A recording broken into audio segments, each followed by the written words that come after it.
ಮೊದ್ಲು ಹೇಳ್ರಿ ಅಟೆನ್ಷನ್ ಯಾವ ಕಡೆ. ರಾಜ್ಯದಲ್ಲಿ ಮುಖ್ಯಮಂತ್ರಿ ಬದಲಾವಣೆ ವಿಚಾರ ದೊಡ್ಡ ಮಟ್ಟದಲ್ಲಿ ಚರ್ಚೆ ಆಗಿದೆ. ಮಾನ್ಯ ಕಾರ್ಯಕ್ರಮದಲ್ಲಿ ಸ್ವಾಮೀಜಿ ಅವರೊಬ್ಬರು ಡಿ.ಕೆ. ಶಿವಕುಮಾರ್ ಅವರಿಗೆ ಸಿಎಂ ಸ್ಥಾನ ಬಿಟ್ಟುಕೊಡಿ ಅಂತ ಹೇಳಿ ಡಿಮ್ಯಾಂಡ್ ಮಾಡಿದ್ದಾರೆ.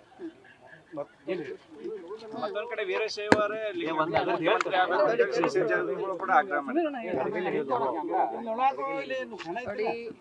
ಮೊದಲನೇದಾಗಿ ನಮ್ಮ ಪಕ್ಷದಲ್ಲಿ 136 ಜನ ಶಾಸಕರ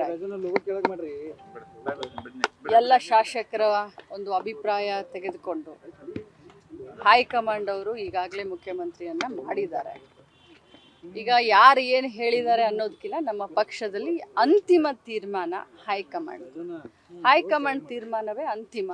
ಸೊ ಅದು ಈಗಾಗಲೇ ಸಿದ್ದರಾಮಯ್ಯ ಅವರು CM ಆಗಿ ಒಳ್ಳೆ ಕೆಲಸ, ರಾಜ್ಯದ ಜನರಿಗೆ ಏನು ನಾವು ಭಾಷೆಯನ್ನು ಕೊಟ್ಟಿದ್ವಿ ಆ ಭಾಷೆಯನ್ನು ಈಡೇರಿಸ್ಕೊಂಡು ಒಳ್ಳೆ ಆಡಳಿತವನ್ನು ಕೊಟ್ಕೊಂಡು ಮುಂದೆ ಹೋಗ್ತಾ ಇದ್ದೀವಿ. ಪ್ರಸ್ತುತ ಇಷ್ಟರ ಬಗ್ಗೆ ಅಷ್ಟೇ ನಾನು ಮಾತನಾಡಲಿಕ್ಕೆ ಬಯಸ್ತೀನಿ.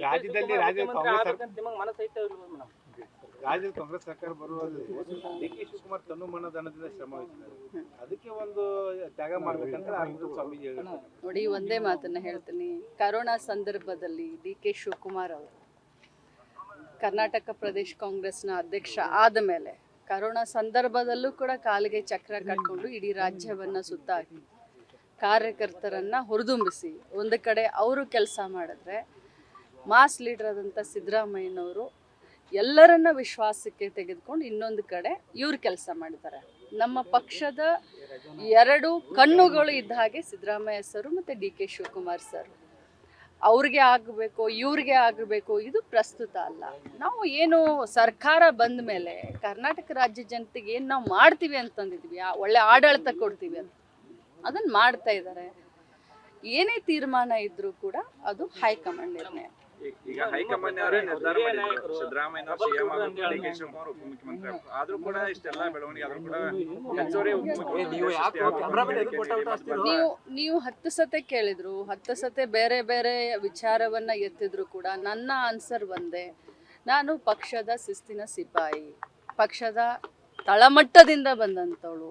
ಇವತ್ತು ಮಂತ್ರಿಯಾಗಿ ಈ ರಾಜ್ಯದ ಜನರ ಸೇವೆಯನ್ನು ಮಾಡಲಿಕ್ಕೆ ಅವಕಾಶವನ್ನು ಕೊಟ್ಟದ್ದು ನನ್ನ ಪಕ್ಷ. ಈ ಸಂದರ್ಭದಲ್ಲಿ ಶಿಸ್ತಿನಿಂದ ಹೇಳಲಿಕ್ಕೆ ಬಯಸ್ತೇನೆ, ಹೈಕಮಾಂಡ್ನ ತೀರ್ಮಾನ ಏನಿದೆಯೋ ಅದಕ್ಕೆ ನಾವೆಲ್ಲರೂ 136 ಜನರು ಬದ್ಧರಾಗಿರ್ತೀವಿ. ಅದು ಹೈಕಮಾಂಡ್ ಬಿಟ್ಟಂತ ವಿಚಾರ. ನೀವು ಮಾತಾಡ್ಬಿಡ್ರಪ್ಪ. ನಾವೀಗ ಲೋಕಸಭೆ ಚುನಾವಣೆ ಫಲಿತಾಂಶ ಬಂತು, ಲಕ್ಷ್ಮೀ ಹೆಬ್ಬಾಳ್ಕರ್ ಮೌನವ್ರತ ವಹಿಸಿದ್ದಾರೆ, ಏನು ಮಾತಾಡ್ತಾ ಇಲ್ಲ, ಯಾಕೆ? ನೋಡಿ, ರಾಜಕಾರಣ ನಿಂತ ನೀರಲ್ಲ. ರಾಜಕಾರಣ ಅಂತಂದರೆ ಯುದ್ಧದಲ್ಲಿ ಸೋಲನ್ನು ಒಪ್ಕೊಂಡು ಶಸ್ತ್ರಾಸ್ತ್ರವನ್ನು ತ್ಯಾಗ ಮಾಡಿದಾಗ ಅದು ಸೋಲು.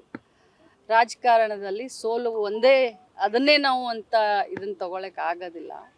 ಸೋಲನ್ನು ಕೂಡ ಸಮಾನವಾಗಿ ಸ್ವೀಕಾರ ಮಾಡಿ ಗೆಲುವಿನ ಮುನ್ನುಡಿಯನ್ನು ಬರೆದಿರೋದನ್ನು ತಾವೇ ಎಲ್ಲ ನನ್ನ ಅಣ್ಣ ತಮ್ಮಂದರು ಮಾಧ್ಯಮದವರು ತೋರಿಸಿದ್ದೀರಾ. ಈಗ ನನ್ನ ಮಗ ಸೋತಿದ್ದಾನೆ, ಎಲ್ಲಿ ಸೋತಿದ್ದಾನೆ ಅಲ್ಲೇ ಅವನು ಗೆಲ್ಲಬೇಕು ಅನ್ನುವಂಥ ಛಲ ನನ್ನ ಮಗನ ಮನಸ್ಸಿನಲ್ಲೂ ಇದೆ. ಸೊ ಏನು ಇದು ಒಂದೇ ಸೋಲಿನಿಂದ ಕಂಗೆಡುವಂಥದ್ದಿಲ್ಲ. ಮೌನಕ್ಕೆ ಜಾರಿದೀವಿ ಯಾಕೆ ಅಂತಂದರೆ ಎಲ್ಲಿ ನಮ್ಮಿಂದ ತಪ್ಪಾಗಿದೆ, ಯಾಕೆ ಈ ರೀತಿ ಆಗಿದೆ ಅನ್ನೋದನ್ನು ಹುಡುಕ್ತಾ ಇದೆ. ನ್ಯೂಸ್ ಫಸ್ಟ್ ನಿರ್ಭೀತಿಯಿಂದ ನಿಮ್ಮ ಪರವಾಗಿ.